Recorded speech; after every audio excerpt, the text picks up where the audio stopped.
Hi guys, welcome to earth events. मेरा नाम है दीपक और आज हम डिस्कस करने वाले हैं बहुत ही इंटरेस्टिंग न्यूज़ को, जो है उत्तराखंड के जिम कॉर्बेट नेशनल पार्क से। अब ये न्यूज़ इतनी इंटरेस्टिंग है क्यों, वो मैं आपको यहाँ पे बताने वाला हूँ।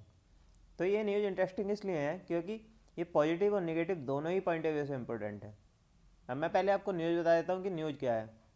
तो न्यूज़ ये है कि उत्तराखंड के जिम कॉर्बेट नेशनल पार्क में क्षमता से ज़्यादा बाघ हो चुके हैं। अब आप कहोगे कि इसमें पॉजिटिव और निगेटिव क्या है। तो इसमें पॉजिटिव और अच्छी बात यह है कि जब पूरी दुनिया में बाघों की आबादी भारत में बाघों की कुल आबादी से बहुत कम है, तब भी भारत में बाघों की लगातार आबादी बढ़ रही है और पूरी दुनिया के बाघों का 70% से अधिक बाघ केवल भारत में पाए जाते हैं।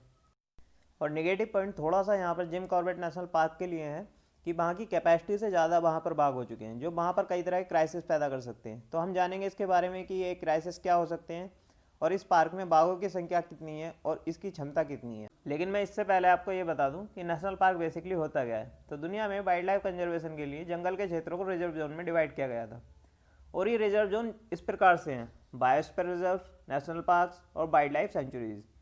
तो बायोस्फीयर रिजर्व्स वो क्षेत्र होते हैं जिन पर ग्लोबल अटेंशन होती है और भारत में इस प्रकार के 18 बायोस्फीयर रिजर्व्स बनाए गए हैं।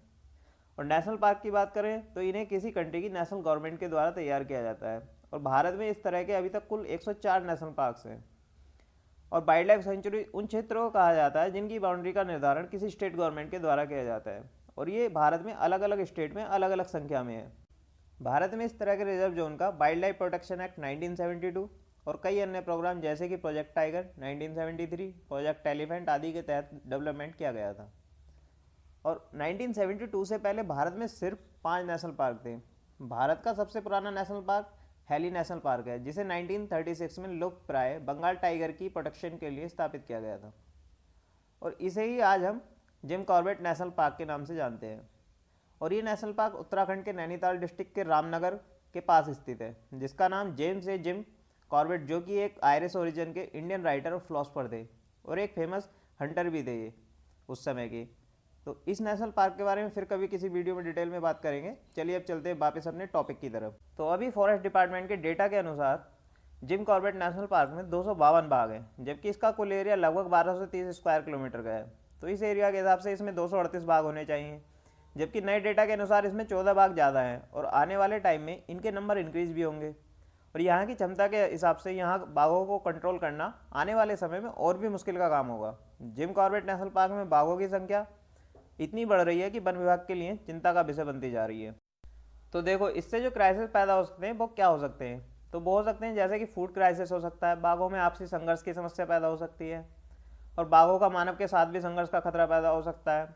और सबसे बड़ी समस्या जो हो सकती है वो हो सकती है कि यहाँ के दूसरे जीवों के जीवन पर भी खतरा उत्पन्न हो सकता है। तो इसी को लेकर अब यहाँ का वन विभाग चिंतित है। तो अब यहाँ पर क्या किया जाएगा। तो अब वन विभाग कॉर्बेट व राजाजी नेशनल पार्क, जो कि एक टाइगर रिजर्व है, में बाघों और हाथियों की संख्या को क्षेत्रफल के हिसाब से रिसेटलमेंट करने की योजना बना रहा है। तो मतलब पूरी तरह से यहाँ पे साफ है कि जिम कॉर्बेट नेशनल पार्क से बाघों को राजाजी नेशनल पार्क में स्थानांतरित किया जाएगा।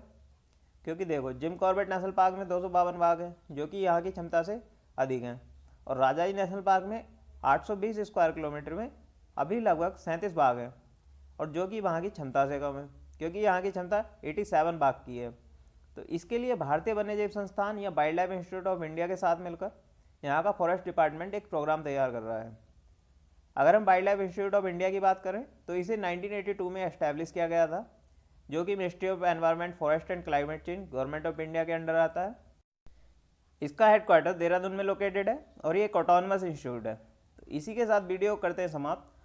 अगर वीडियो अच्छी लगी हो तो लाइक करें और फ्रेंड्स के साथ शेयर करें और चैनल को सब्सक्राइब करें और बेल आइकन को भी प्रेस करना ना भूलें, जिससे आपको लेटेस्ट नोटिफिकेशन मिलती रहे। तो थैंक यू फॉर वॉचिंग।